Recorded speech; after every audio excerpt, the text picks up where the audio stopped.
চেহারা আর অভিনয় নিয়ে মানুষের কটূক্তি শোনা এক ফ্লক নায়ক যখন নিজের সবটুকু কষ্টকে জেদে রূপান্তর করে একটি রাজ্যের মুখ্যমন্ত্রী হয়ে বসেন, তখনই জন্ম নেয় এক জীবন্ত ইতিহাস। থেলাপতি বিজয়ের জীবন আমাদেরকে শেখায় জীবনের সবচেয়ে বড় অন্ধকার সময়গুলোই মানুষের সবচেয়ে উঁচুতে ওঠার আলো দেখায়। হ্যাঁ, আজ আমরা কথা বলছি এমন এক মানুষকে নিয়ে যার প্রথম সিনেমা দেখে সবাই বলেছিল একে দিয়ে আর কিচ্ছু হবে না। ১৯৯২ সালে যখন থেলাপতি বিজয় সিনেমাতে পা রাখেন, তখন চারপাশ থেকে ধেয়ে আসে শুধু অপমান, অবহেলা আর নির্মম সমালোচনা। প্রথম দিকের প্রতিটি ফ্লক সিনেমা তার কষ্টকে আরও বাড়িয়ে দিচ্ছিল, কিন্তু বিজয় থেমে যায়নি, ভেঙে পড়েনি।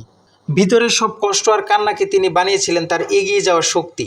১৯৯৬ সালে পুবে উকাক্কা সিনেমার মাধ্যমে শুরু হয় তার ঘুরে দাঁড়ানোর গল্প। একের পর এক ব্লকবাস্টার সিনেমা দিয়ে তিনি নিজেকে নিয়ে যান সাফল্যের এমন এক চূড়ায় যেখানে তিনি হয়ে ওঠেন ভারতের সবচেয়ে দামি সুপারস্টার।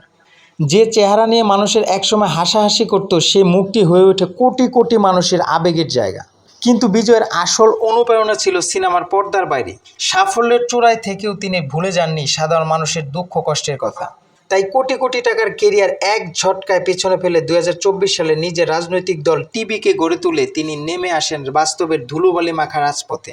২০২৬ সালের নির্বাচনে ১০৮টি আসন জিতে তামিলনাড়ু রাজনীতিতে তিনি এক অবিশ্বাস্য রূপকথা তৈরি করেন।